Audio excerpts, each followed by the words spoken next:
Hello friends, welcome to my channel. कैसे हैं आप लोग? आई होप आप लोग अच्छे से होंगे। तो एक बार फिर मैं कुछ नए से आइडियाज़ आपके साथ शेयर कर रही हूँ। पसंद आए तो एक लाइक ज़रूर कर दीजिएगा। चलिए देख लेते हैं। फिर इस तरीके की टेप तो हम अपने घर में ज़रूर यूज़ करते हैं, लेकिन जब हमें इनका यूज़ करना होता है तो इनके एंड्स ढूंढने में हमें काफ़ी टाइम लग जाता है और फिर काफ़ी प्रॉब्लम भी होती है। कभी कभी तो हमें बहुत गुस्सा आ जाता है, काफ़ी देर हो जाती है इसका एंड ढूंढते ढूंढते और हमें मिलता भी नहीं है। और इस तरीके से जो चौड़ा वाला टेप हम यूज़ करते हैं ना, तो अगर इसकी एंड मिल भी जाए ना तो निकालते समय वो काफ़ी ख़राब ज़रूर होता है, पूरा एक साथ नहीं निकलता है। तो इसके लिए एक बहुत ही अच्छा एक आइडिया शेयर कर रही हूँ आपके साथ। आप इस तरीके से 2 बटन ले लीजिए। अभी आप अपने टेप जब भी यूज़ करें ना, तो आपको पहले इस तरीके से उसका एंड निकाल लेना है। अभी मैं इसका पहले एंड निकाल लेती हूँ। अभी ये देखिए, अभी आप यहाँ पे जब भी यूज़ करें इस तरीके से बटन वहाँ पे आप चिपका दीजिए और फिर आप इसको इस तरीके से बंद करके रखिए। अभी आपको जब भी ये इसका काम पड़ेगा ना, और आपको उसकी एंड ढूँढने में बिल्कुल भी प्रॉब्लम नहीं होगी। बड़े आसानी से आप इसके एंड को ढूँढ पाएँगे और टेप को भी बड़ी आसानी से निकाल पाएँगे बटन की हेल्प से। इस तरीके से देखिए, आपको सिर्फ बटन पकड़ना है और टेप को अपनी तरफ खींचना है, तो आपका टेप भी इससे बिल्कुल ख़राब नहीं होगा। चौड़ा वाला टेप हमारा ज़्यादातर ख़राब होता है जब हम उसकी एंड पकड़ते हैं या किनार हमें मिल भी जाती है, तो किनार से जब हम उसे खींचते हैं ना, तो टेप रास्ते में ही टूट जाता है बीच में। और फिर क्या होता है, काफ़ी टेप हमारा फिर ऐसे ही ख़राब हो जाता है। लेकिन जब आप इस तरीके से बटन लगा के रखेंगे ना उस पे, तो आपको एंड ढूँढने में भी प्रॉब्लम नहीं होगी। देखिए, आप जब इस तरीके से खींचेंगे ना, तो ये बहुत ही आसानी से निकाल पाएँगे आप। तो ट्राई करके देखिएगा। आई होप आपके लिए ये बहुत ही हेल्पफुल होगा। चलिए नेक्स्ट देख लेते हैं। फ्रेंड्स, जब भी हम अपने घर में इस तरीके से ज्वेलरी यूज़ करते हैं अपने पहनने के लिए, पुरानी हो जाने के बाद कभी कभी क्या होता है, आपने देखा होगा कि इसकी जो शाइन होती है वो ख़राब हो जाती है। इसमें जो स्टोन वगैरह लगे होते हैं वो फीके पड़ जाते हैं और फिर हमें इसे पहनना बिल्कुल पसंद नहीं करते, क्योंकि इनमें जो नई चमक होती है ना वो बिल्कुल चली जाती है और एक रूखापन सा आ जाता है। तो इसके लिए अभी मैं आपको बहुत ही अच्छा एक टिप शेयर कर रही हूँ, जिससे जो आपकी पुरानी जो ज्वेलरी भी रहेगी ना, वो भी बिल्कुल नई जैसे चमकने लगेगी। आपको क्या करना है, यहाँ पे आपको लेना है यहाँ पे ट्रांसपेरेंट जो नील पेंट हम लोग यूज़ करते हैं वो लेना है। इस तरीके से ये देखिए, अभी आपको क्या करना है, जो ट्रांसपेरेंट नेल पेंट हम यूज़ करते हैं उसको ले लेना है और फिर आपको जो आपके स्टोन का काम होता है ना ज्वेलरी के ऊपर, उसके ऊपर आपको इसको लगाना है। अभी आप देखिए, इस तरीके से आपको लगाना है। अभी जैसे ही आप अपनी पुरानी ज्वेलरी के ऊपर इस ट्रिक को आजमाएंगे ना, तो आपको देखेंगे कि उसमें अचानक से ही एक नई चमक आने लगेगी, क्योंकि ट्रांसपेरेंट जब हम नेल पेंट इसके ऊपर लगाएंगे ना, तो उसके ऊपर कोटिंग हो जाती है, जो बिल्कुल से एक शाइन सी आ जाती है सूखने के बाद। आप खुद ट्राई करके देखिएगा। अभी आप खुद देखिएगा, यहाँ पर मैं आपको सामने ही दिखाऊंगी कि जैसे ही हम इसके ऊपर नेल पेंट लगाएंगे ना, तो आप खुद देखिए इसमें थोड़ी सी चमक आपको खुद नज़र आ रही होगी। मुझे तो बहुत नज़र आ रही थी। कैमरे में आपको नज़र आ रही है कि नहीं आ रही है, आप कमेंट करके ज़रूर बताइएगा कि आपको उसमें फ़र्क नज़र आ रहा है कि नहीं आ रहा है। ये देखिए कितनी अच्छी शाइन करने लगा इसका लॉकेट। अभी मैं आपको यहाँ पे ईयरिंग पे भी यूज़ करके इसको दिखाऊंगी। मेरी ईयरिंग पे भी स्टोन वगैरह लगे हुए हैं जो पहले से अब फीके फीके से लगने लगे। तो अभी मुझे यूज़ करना था, तो मैंने इसमें सोचा थोड़ा नील पेंट लगा के इसे यूज़ कर लेती हूँ।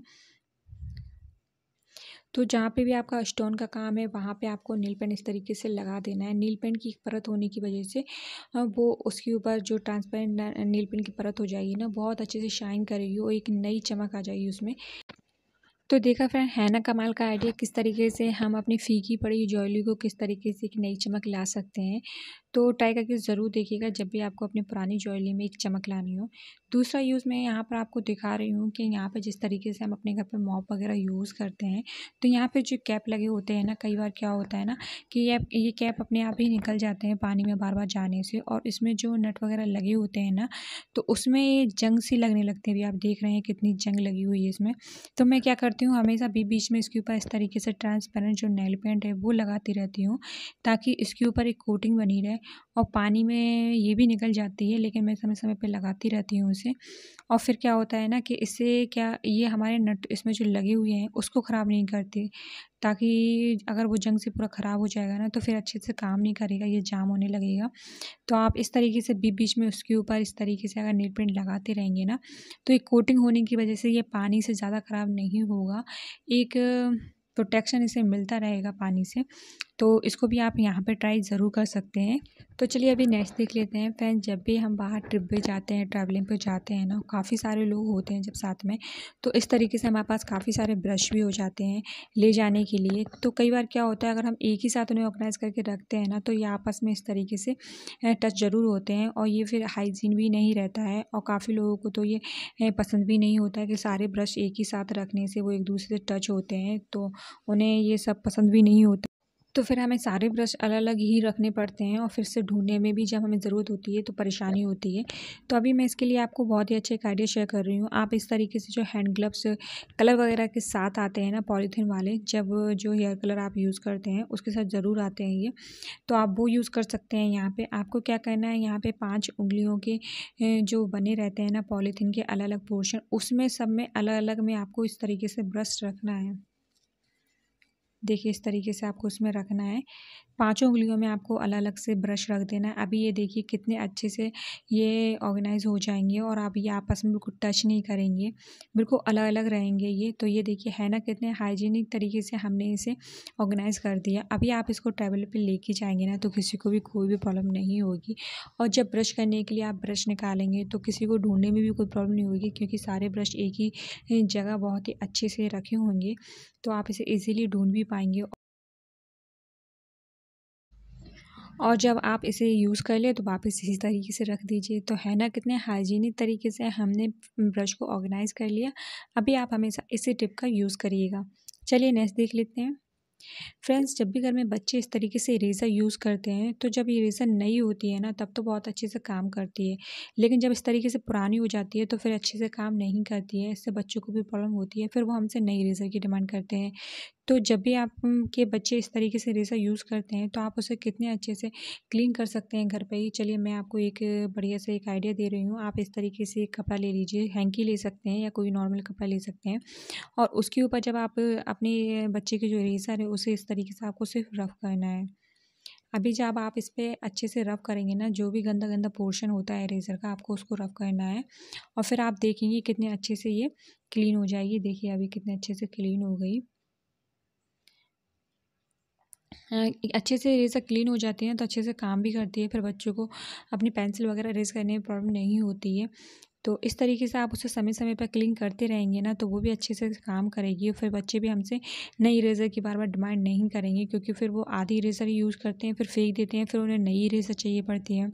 तो अगर आपको हैंकी पे इस तरीके से कपड़े पे रफ़ नहीं करना है तो नॉर्मली आप इस तरीके से कोई भी मैट पे या चटाई पे भी रफ़ कर सकते हैं, उससे भी अच्छे से क्लीन हो जाती है। नीचे नॉर्मली आप फ़र्श पे भी इवनली अगर रफ़ करेंगे ना तो भी बहुत अच्छे से क्लीन हो जाएगी। ट्राई करके ज़रूर देखिएगा।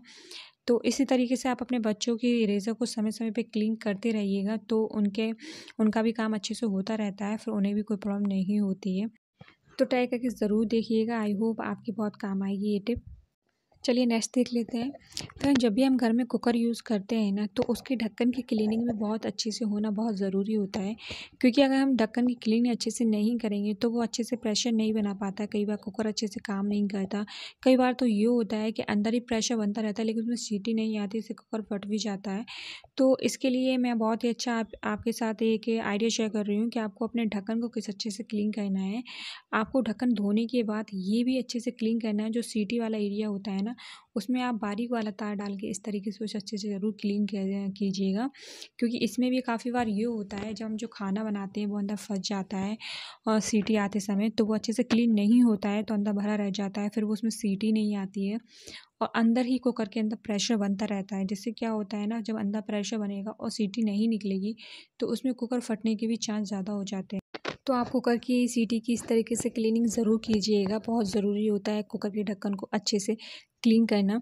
और आप इसमें सुई से भी साफ़ कर सकते हैं, सुई से धागा डाल के उसमें चारों तरफ घुमाते हुए भी साफ़ कर सकते हैं। मैं इसको समय-समय पे क्लीन करती रहती हूँ, तो मेरे इसके अंदर बिल्कुल भी कचरा जमा नहीं होता है।